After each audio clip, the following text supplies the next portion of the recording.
नमस्कार दोस्तों, आप देख रहे हैं द हिंद 24 न्यूज। राज्य के पर्यटन मानचित्र पर दीघा के साथ साथ मंदारमणि का भी विशेष स्थान है। पिछले कुछ वर्षों में पूर्वी मेदिनीपुर जिले के इस समुद्र तटीय शहर में पर्यटकों की आवाजाही काफी बढ़ गई है और यहाँ होटल और दुकानों सहित विभिन्न कार्यस्थलों में वृद्धि हुई है। हालांकि राष्ट्रीय पर्यावरण न्यायालय ने सवाल उठाया है कि मंदारमणि में पिछले कुछ वर्षों में बनाए गए कई होटल, रिसोर्ट और दुकानें अवैध रूप से बनाई गई हैं। राष्ट्रीय पर्यावरण न्यायालय के आदेश के बाद जिला प्रशासन ने 140 होटलों को तोड़ने का आदेश दिया है मंदारमणि।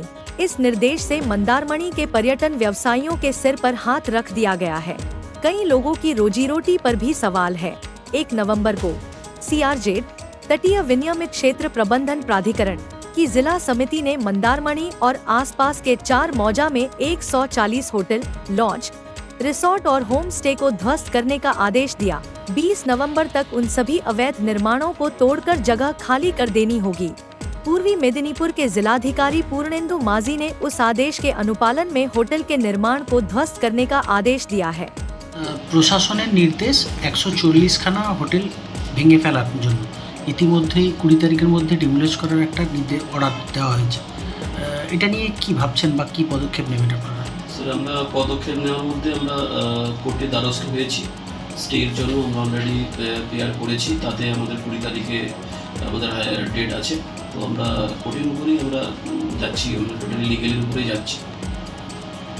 এই মুহূর্তে এই যদি 140 খানা হোটেল ভাঙা হয় সেক্ষেত্রে পর্যটন মানচিত্র থেকে কার্যত মন্দারমণি মুছে যাওয়ার মতো পরিস্থিতি, এতে কতটা ক্ষতির সম্মুখীন হবেন আপনারা? পর্যটন মানচিত্র থেকে টোটালি মুছে যাবে।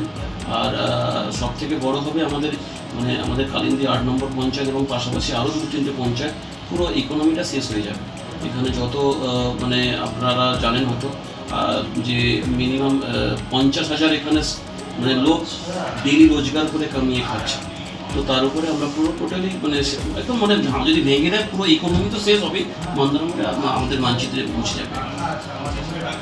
সব পুরোটাই আইনের উপরে ভরসা করে বসে থাকছে না, আমরা পুরোটা আইনের উপরেই ভরসা করছি। আমাদের কোনো আর নেই। আমরা চিন্তা করলাম এখানে যেখানে দ্বারস্থ হওয়ার হয়েছি ওনারা হাত তুলে দিয়েছেন যে কোর্ট থেকে স্টে না পেলে আমরা কিছু করতে পারবো। আপনার নামটা জিজ্ঞেস? আমি মন্দারমণি হোটেল অ্যাসোসিয়েশন দাদন পাত্র সেক্রেটারি অশোক আলো। অনেক আগে থেকে গ্রিন ট্রাইব্যুনালের একটা অর্ডার ছিল যে যারা পরিবেশ দূষণ করছে বা CRZ-এর আন্ডারের মধ্যে যারা নিয়মকানুন না মেনে করেছে নির্মাণ, সেই নির্মাণটা ভেঙে ফেলতে হবে। ইতিমধ্যেই 1 বছর আগে কিছু হোটেলও ভাঙা হয়েছিল অরকবনিয়ার মৌজায়, যারা নিয়ম না মেনে করেছে। কেউ কেউ দোকানও করেছিল, কেউ কেউ নির্মাণও করেছিল, যেটা অনেক সময় রাজ্য সরকার জায়গার উপরেই ঘরে হোমস্টে যারা পর্যটকরা হোমে থাকতে পারে তার জন্য অনুদানও দিয়েছে, সেই ঘরগুলো ভেঙে দেওয়া হয়েছে। ইতিমধ্যে 140 খানা হোটেলে নোটিশ করা হয়েছে, জেলা শাসক মহাশয় নোটিশ করেছে এবং BLRO থেকে একটা চিঠি দেওয়া হয়েছে, যে চিঠিতে কাগজপত্র দেখানোর কথা বলা হয়েছে। ইতিমধ্যে হোটেলিয়ার অ্যাসোসিয়েশন একটা হাইকোর্টে মামলা করেছে। 20 তারিখ তার হিয়ারিং আছে। সেই শুনানির পর হাইকোর্ট কি অর্ডার দেয়, তা না হলে 20 তারিখের পরেই হোটেল ভাঙা শুরু হবে। এই নভেম্বর, ডিসেম্বর, মার্চ, সামনে জানুয়ারি নতুন বছর আছে, 25শে ডিসেম্বর আছে।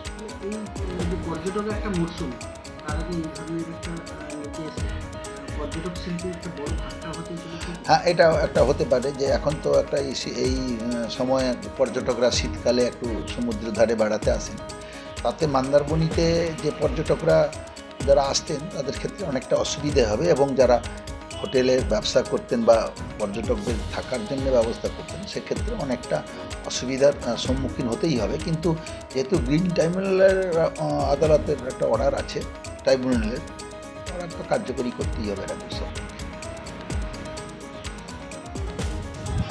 এলাম, কাজ করলাম, চলে গেলাম, এই করলাম, সেটা